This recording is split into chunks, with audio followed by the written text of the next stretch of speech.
मैं हूं संजय शर्मा और एक बार फिर यूपी तक में आप सभी लोगों का बहुत बहुत स्वागत है। हम बात कर रहे हैं एक बार फिर 69,000 शिक्षकों की भर्ती के मामले में। उत्तर प्रदेश में 69,000 प्राथमिक शिक्षकों की भर्ती होनी है और वो लगभग 1.5 साल से ज्यादा हो गया और ये मामला अभी तक यूं ही कोर्ट कचहरियों के चक्कर लगा रहा है। लेकिन कोर्ट कचहरी से निकले तो फिर दूसरी चीजें सामने आ रही है। ये समझ लीजिए कि ये मामला काने का ब्याह टाइप हो गया। एक पुरानी कहावत है कि काने के ब्याह में 70 लफड़े 70 रोड़े। एक मामला थोड़ा सा हल होता हुआ दिखता है, आगे दूसरी आफत खड़ी रहती है। अब साहब अदालत में सुप्रीम कोर्ट तक मामला गया। पहले सिंगल जज बेंच, उसके बाद डिवीजन बेंच का फैसला आ गया, फिर सुप्रीम कोर्ट में SLP आई, सुप्रीम कोर्ट ने नोटिस किया। अब मामला सामने आ रहा है कि कितनी गड़बड़ियां हुई हैं इसमें। और सिर्फ गड़बड़ियों की बात नहीं है, बहुत सारी गड़बड़ियां हैं, बहुत सारी लापरवाहियां हैं, बहुत सारी चीजें हैं और हर एक आदमी को इसमें इंसाफ चाहिए। सबसे बड़ा मसला तो है कि जो रिजल्ट आया सारे लोग दंग रह गए।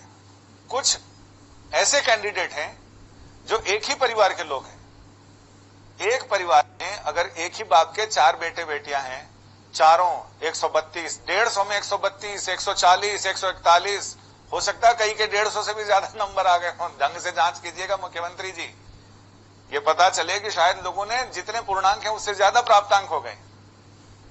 अब मेरी समझ में नहीं आ रहा कि जिन जिन लोगों की, प्रतिभाशाली लोगों की ये संतानें हैं, उन्होंने कौन सा शिलाजीत खा के पैदा किया है कि ऐसी प्रतिभाशाली संतानें। और 1 महीने में इतनी प्रतिभा। जिन लोगों ने TET का एग्जाम दिया था वो सारे लोग 100 में 30, 40, 50, 60 ऐसे नंबर लेके आ रहे हैं 100 नंबर में, लेकिन वो Hello friends, today I am going to tell you about an amazing trading app called Expert Option. In this app, you can trade on gold, oil and many other commodities. Today, I'll trade on oil and I'll select one strike rate.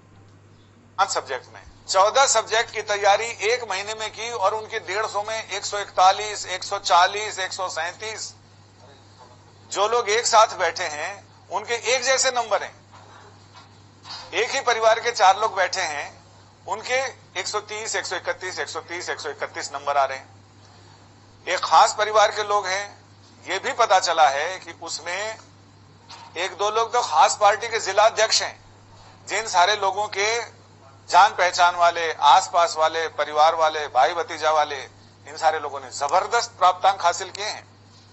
तो क्यों नहीं सरकार 140 से ऊपर या 130 से ऊपर जिन लोगों के नंबर आए हैं उनका विशेष इंटरव्यू कराए। आखिर ऐसे प्रतिभाशाली लोग हैं तो उनका इंटरव्यू होना चाहिए। और मीडिया भी उन लोगों को खोज रहा, हमारे रिपोर्टर भी खोज रहे हैं। वो ऐसे भूमिगत हो गए हैं कि उनका पता नहीं चल रहा। कई लोगों ने तो तंज कसते हुए लिखा है कि फलाने हीरो हीरोइन के बच्चे बच्चियों के तो आप सारे दिखाते हो कि उनके नित्य क्रिया हो गई है, इनके नहीं। तो साहब मैं उनसे यही कहना चाहता हूं कि वो मशहूर लोगों के बच्चे हैं, इसलिए उनके एड्रेस ढूंढने में परेशानी नहीं होती। और ये सारे लोग आम लोग हैं, आम में भी खास हैं। बड़ी प्रतिभा से इन्होंने सारी चीजें अर्जित की हैं, प्रतिभाशाली हैं। तो दिनकर जी ने भी लिखा है कि जय हो जग में जले जहां भी नमन पुनीत अनल को। यानी कोई भी अग्नि अगर है वो कहीं भी जले, उसको नमन करना चाहिए। अगर प्रतिभा की अग्नि है, चिंगारी है, तो हम भी चाहते हैं कि वो ज्वाला बने, लेकिन ऐसा ना हो कि किसी का हक चला जाए। एक खास परिवार के लोग 140, 142, 145 नंबर लेके आ रहे हैं, तो इसमें जांच तो होनी चाहिए। सवाल पहले भी उठा था, जिस समय एग्जाम हुए थे उस समय भी ये सवाल उठा था कि साहब पेपर लीक हुए हैं, लेकिन बाद में सरकार ने यह कह के पल्ला झाड़ लिया कि नहीं वो दूसरे उसमें पेपर लीक हुए थे, इसके पेपर लीक नहीं हुए। पेपर लीक नहीं हुए तो खास परिवार के, जिनमें पटेल परिवार के 3-4 संतति है, गोरख सिंह जी के 3-4 लोग हैं, एक तिवारी जी के 3-4 बच्चे हैं, एक पांडे जी के 4-5 हैं, यादव जी के हैं। तो साहब ऐसी कौन सी शिलाजीत की दवा आ गई जिसको खा के आदमी एकदम पूरा ऐसा एग्जाम लिखे कि आदमी सामने वाला फ्लैट। इसकी जांच होनी चाहिए। दूसरा, एक कई बच्चों ने मुझे मैसेज भी दिया और वो आपस में भी बात करते हैं। यूपी तक को भी उन्होंने टैग किया और उन्होंने ये बताया कि जो आरक्षित वर्ग है उनको डबल फायदा मिल रहा है, अनारक्षित वर्ग को ज्यादा नुकसान है। तो ये भी देखा जाए कि किसी के साथ अन्याय ना हो। और बहुत सारी चीजें मेरे पास, मैं उसके प्रिंट आउट भी दिखाना चाहता हूं, लेकिन प्रिंट आउट मैं आपको फिर दिखाऊंगा, लेकिन मेरे मोबाइल पे बहुत सारे मैसेज लोगों ने भेजे हैं जिनमें पूरी सूची बनाकर उन्होंने बताया है कि आखिर क्या क्या हो। सेंटर के कई लोग हैं जिनको जबरदस्त अंक मिले हैं। अब ये लिखा है कि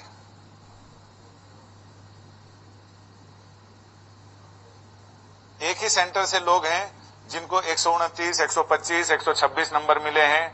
इसमें पिताजी का नाम तो नहीं लिखा है, लेकिन संध्या यादव, राजकुमार मौर्य और महिमा, ये सारे लोगों का जिक्र इसमें है। कुछ लोगों ने यह भी कहा है कि जब टीईटी का एग्जाम दिया तो उनके शायद 100 में से बहुत कम नंबर आए। 1 महीना 1.5 महीना बाद सीटेट का एग्जाम दिया, उनके 140, 142, 145 कौन सी कुंजिका घोल के पी गए पता नहीं। ये सारी चीजें पूरे तंत्र पर सवाल खड़ा करती है, शासन तंत्र पर, जिसके बारे में पीठ थपथपाते नहीं थकते हमारे मुख्यमंत्री और शिक्षा मंत्री, बेसिक शिक्षा मंत्री, कि हम अपने यहां कोई अन्याय नहीं होने देंगे।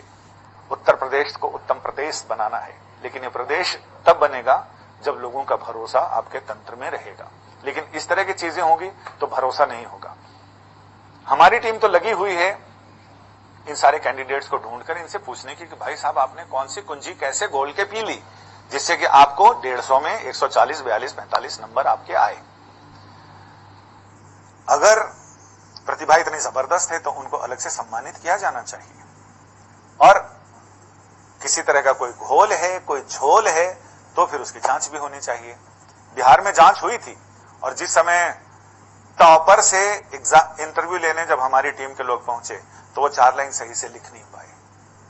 तो ऐसे लोगों को या तो घूंघट में रखे सरकार, क्योंकि किसी न किसी दिन तो उनका पता चलेगा और उस समय फिर सरकार के लिए ये बताने को नहीं होगा कि आखिर उनको कौन सी प्रतिभा चयन परीक्षा में इतने नंबर मिले। प्रतिभा अगर है तो उससे किसी को